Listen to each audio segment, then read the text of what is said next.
Selamat datang di channel One Star. Kali ini Mimin akan melanjutkan membahas manhwa Return of the Flower Mountain part ke-12. Nah, sebelum lanjut ke videonya, alangkah baiknya kalian klik tombol subscribe terlebih dahulu di bawah dan jadilah salah satu orang yang membantu Mimin mencapai 6000 sub di akhir bulan ini. Terima kasih, lalu intro.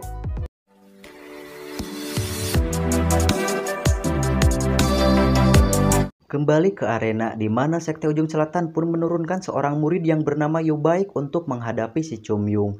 Dalam pikiran si Chumyung, ia pun mengutarakan niatnya, di mana ia akan memberitahu seluruh dataran Murim tentang fakta bahwa keadaan Sekte Gunung Berbunga tidak lagi sama.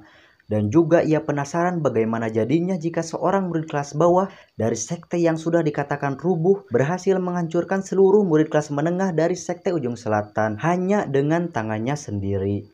Lalu sikap si Chumyung pun berubah menjadi sangat serius, seraya mengingatkan kembali Yunjung agar jangan pernah melewatkan satu momen pun tentang apa yang akan ia lakukan sebentar lagi. Kemudian kita pun diperlihatkan tentang perubahan tingkah laku si Chumyung yang memberikan salam selaku hormat sebelum pertandingan ke lawan yang ada di hadapannya itu. Yeonjung yang menyadari perubahan itu pun tentang hilangnya keceriaan dan sikap main-main si Chumyung seketika takjub lantaran ia seperti melihat si Chumyung adalah seorang swordman yang terjun ke medan perang. Jadi ia juga mengingatkan si Jogul agar bersikap sama seperti dirinya yang akan mempelajari tentang apa yang akan dilakukan si Chumyung. Pertarungan pun dimulai dengan sebuah serangan tebasan membabi buta yang dilakukan si Yubaek. Ditambah ia pun dengan cepat menerjang ke dekat lawannya itu. Namun si Chumyung yang tidak terlihat menggunakan teknik spesial apapun berhasil menghentikan si Yubaek hanya dengan sebuah tebasan biasa. Tak sampai situ sekarang si Chumyung pun terlihat terus menyerang tanpa memberikan jeda sedikit pun, yang berakibat si Yubaek tak bisa menggunakan teknik apapun. Hingga pada akhirnya Yubaek pun harus disudutkan sampai ke garis arena pertarungan. Kemudian si Chumyung pun kembali melakukan teknik down slash, di mana lawannya itu pun harus terjatuh keluar arena hanya karena hembusan angin dari ayunan si Chumyung. Untuk sekedar informasi teman-teman, peraturan battlenya sendiri persis sama seperti dengan Dragon Ball, di mana yang keluar arena berartikan dengan sama kekalahan. Setelah itu si Chumyung pun kembali mengambil posisi bertarung, seraya berkata selanjutnya.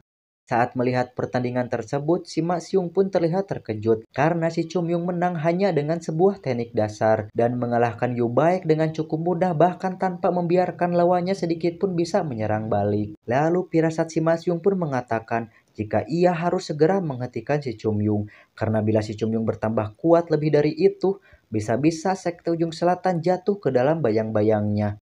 Seperti dulu saat The Sword Master of Plum Blossom sedang merajalela. Siluet gambar ini sendiri adalah penampakan si Chumyung di masa lalu, teman-teman. Kemudian si Masyung pun menugaskan Jung Sehan agar turun ke pertandingan selanjutnya dan berpesan agar membuat lawannya menderita sebelum ia menang. Atau jika tidak, ia ulur waktu selama mungkin hingga si Chumyung kehabisan tenaga. Setelah itu Jung Sehan pun sudah di atas arena, sembari menutup mata lalu terus saja mengingatkan dirinya sendiri agar tidak lengah dan tidak boleh meremehkan si Chumyung. Sebab dirinya berkeyakinan tidak mungkin si Yubaek kalah melawan si Chumyung jika tidak lengah. Tetapi saat ia membuka mata, ia seperti merasakan tekanan yang amat besar dari si Chumyung yang membuat dirinya pun terkejut dengan penuh rasa khawatir. Waktu bersamaan tiba-tiba si Chumyung melesat ke arah dirinya dan memberikan sebuah tebasan yang secara cepat. Melihat hal itu, Jung Sehan pun langsung menyilangkan pedangnya dan menahan serangan si Chumyung secara langsung. Akan tetapi ia terlihat kesusahan hingga tersungkur lantaran serangan tersebut sangat amat kuat. Tak sampai situ Jung Sehan pun yang masih terbuai dengan pikirannya yang penuh tanya atas kekuatan si Chumyung, tiba-tiba diserang kembali oleh lawannya hingga dirinya pun berakhir tak sadarkan diri. Chumyung pun hanya kembali ke posisi bertarung, seraya berkata selanjutnya. Dalam pikirannya ia pun menatap tajam, penuh geram akan balas dendam yang sedang ia jalankan. Di mana ini adalah sebuah pembalasan atas Sekte Ujung Selatan yang tidak tahu terima kasih akan Sekte Gunung Berbunga yang telah menyelamatkan dunia. Mereka mencuri berbagai teknik sekaligus mempermalukan sekte dan bahkan ingin menghancurkan Sekte Gunung Berbunga selamanya. Dan untuk sekarang akan tertancap sebuah kutukan stigma di masyarakat tentang kekalahan Sekte Ujung Selatan oleh seorang murid kelas bawah dari Sekte Gunung Berbunga. Singkat cerita, pertarungan pun terus berlanjut, di mana untuk saat ini Chumyung sudah memenangkan pertarungan sebanyak 6 kali secara berturut-turut. Yeonjung yang menyaksikan hal tersebut pun dibuat sangat terkejut, lantaran si Chumyung menggunakan berbagai teknik yang biasa ia gunakan seperti Falling Flower Sword. Tetapi teknik itu lebih kuat dan lebih hebat saat Chumyung yang membawakannya. Dan itu juga seperti si Chumyung menegaskan bahwa bela diri Sekte Gunung Berbunga tak akan pernah kalah melawan Sekte Ujung Selatan. Di sisi lain, Jin Gembyong pun terlihat sangat amat marah saat mendengar berbagai rasa khawatir akan kehancuran sekte dari para murid yang sedang menonton di sana. Di mana ia pun sekarang berniat turun langsung ke pertandingan untuk mengembalikan kehormatan sekte. Namun si Mak Sieng menghalangi hal tersebut dan malah menyuruh murid lainnya yang bernama Man Jeuk untuk maju. Setelah itu, si Ma Seung pun mengajak Jin Geum-yong untuk mengobrol secara empat mata, di mana dalam pembicaraan itu ia menceritakan dan mendeskripsikan si Chum-yung itu layaknya seekor monster. Jin Geum-ryong pun harus menelan kenyataan pahit, di mana ketika si Ma Seung menjelaskan seseorang yang bisa mendapatkan gelar manusia terkuat itu bukanlah seseorang yang seperti dirinya, yang dikatakan jenius, tetapi orang seperti si Chum-yung yang akan mendapatkan gelar tersebut dengan kemonsteran yang ia miliki, di mana itu tentang bakat, keterampilan, dan kekuatan yang di luar akal sehat manusia. Tetapi untungnya sekarang si Chum-yung masihlah seekor bocah yang diibaratkan seperti bunga yang belum mekar. Jadi jika dibiarkan terus bertumbuh, nantinya kemungkinan si Chum-yung akan membayang-bayangi Sekte Ujung Selatan. Untuk itulah si Mak Seung pun menugaskan Jin Geum-yong agar membunuh si Chum-yung atau setidaknya membuat ia cacat dengan memotong kedua tangannya tersebut. Dan untuk konsekuensinya sendiri tak perlu dipikirkan lantaran anggap saja ia membuat sebuah kesalahan dalam pertarungan yang di dalam dunia bela diri itu bisa saja terjadi. Awalnya Jin Geum-ryong pun sedikit ragu dengan keputusan gila si Ma Seung, tetapi mengingat jika memang keberadaan si Chum-yung mengancam masa depan sekte, ia pun akan berusaha melakukan segala cara untuk membunuhnya. Dengan tatapan jahat dan tersenyum menyeringai, si Ma Seung pun berkata, "Tepat, itulah yang seharusnya." Singkat waktu, si Chum-yung pun diceritakan sudah mendapatkan 8 kali kemenangan secara berturut-turut, meskipun ia sendiri sudah bosan menang dengan pertarungan yang terbilang biasa. Lalu datanglah seorang pemuda menaiki arena pertarungan, dan ia pun berkata, masih terlalu cepat untuk mengalahkanmu, tetapi ia tak bisa membiarkan sekte menanggung lebih banyak lagi rasa malu. Mana itu adalah si Lisung Baek, satu-satunya murid sekte Ujung Selatan yang tidak si Chum-yung benci. Untuk itulah si Chum-yung pun berniat memberikan sedikit pelajaran hidup agar suatu hari si Lisung Baek bisa terus bertambah kuat. Dengan catatan jika si Lisung Baek menerima kekalahannya, maka itu akan menjadi sebuah obat. Namun jika tidak, maka itu akan menjadi sebuah racun yang akan menghancurkan si Lisung Baek. Sebab ia akan menunjukkan sebuah teknik berpedang yang dulu sangat diinginkan dan diincar oleh Sekte Ujung Selatan. Meskipun ia sendiri hanya akan memperlihatkannya pada tahap permulaan. Lalu pertarungan pun diawali dengan si Chum-yung yang terlihat memasang kuda-kuda. Seraya pedang yang ia genggam nampak ada aura kebiruan yang terus menyala-nyala di sana. Kemudian si Lusung Baek pun membulatkan tekad dan menerjang dengan sangat amat cepat ke arah si Chum-yung.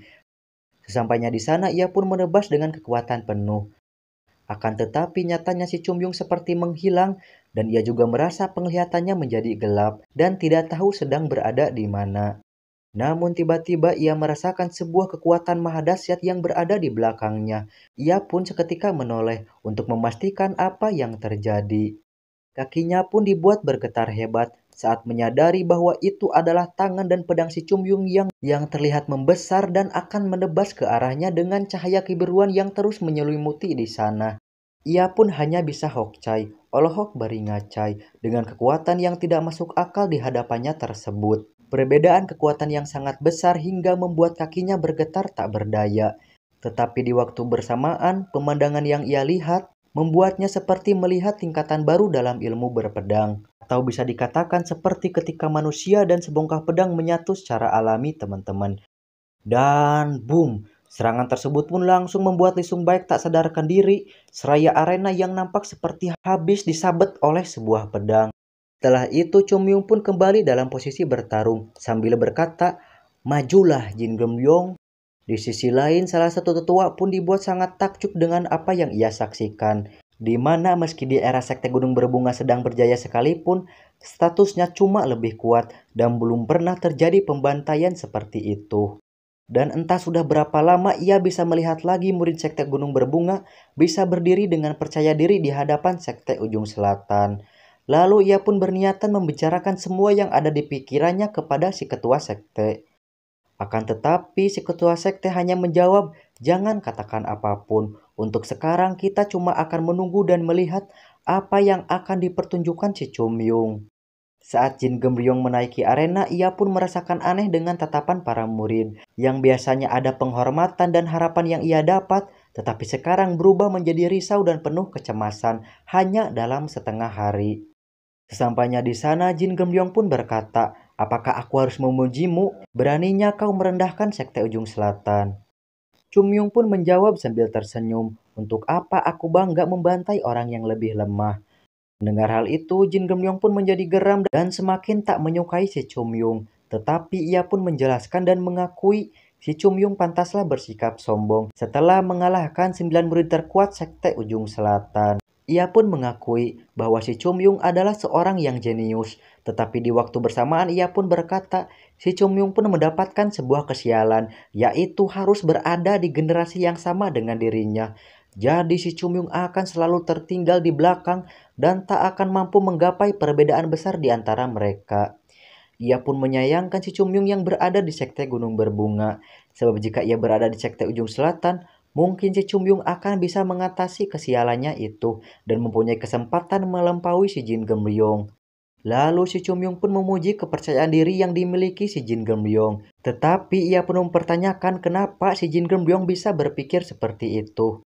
Dengan bangga dan penuh arogan, Jin Gemryong pun menjelaskan bahwa semuanya sudah jelas. Lantaran Sekte Gunung Berbunga masih terikat dengan masa lalu dan mencoba mendapatkan kembali seni bela diri lama mereka. Berbeda dengan Sekte Ujung Selatan yang tidak terikat dengan masa lalu dan menciptakan seni bela diri yang lebih baik, sistem yang lebih baik dan juga kemenangan yang lebih baik di masa depan. Dan karena itu jugalah Sekte Gunung Berbunga tak akan pernah bisa mengalahkan Sekte Ujung Selatan. Dalam pikiran si Chumyung, ia pun geram dengan masa depan yang Jin Gemryong katakan. Sebab masa depan itu diraih dengan mencuri seni bela diri dari Sekte Gunung Berbunga. Mulai saat ini, ia juga tak akan bersikap sebagai Chumyung murid kelas bawah sekte, tapi sebagai Chumyung Plum Blossom Sword Sign. Ia pun berkata dengan tegas pada si Jin Gemryong, "Masa depan itu akan kuberikan pada kalian sebagai hadiah. Hadiah yang tidak akan pernah kalian lupakan seumur hidup." Di sisi lain, di bangku penonton terlihat Baekhyun menghampiri para murid untuk menonton pertandingan si Chumyung. Ia sendiri yang baru sadar dari pingsannya tiba-tiba mendengar kabar bahwa si Chumyung telah menang secara berturut-turut. Jadi sebagai Sahyung tidak mungkin bagi dirinya terus berbaring setelah mendengar berita besar tersebut. Dalam pikirannya ia pun mendukung penuh kemenangan si Chumyung melawan si Jin Gemryong. Kemudian pertarungan pun dimulai. Di atas arena tiba-tiba mereka berdua seakan menghilang, saking cepatnya ketika beradu pedang di sana. Oke, mungkin segitu aja dulu teman-teman. Mohon maaf videonya pendek, tapi ya itu karena manhwa ini sendiri sudah Mimin bahas ke penghujung cerita dari season 1. Untuk itulah video selanjutnya bisa dikatakan video terakhir membahas manhwa Return of the Flower Mountain. Untuk itulah terima kasih yang udah nonton sampai akhir, sehat selalu. Buy buy.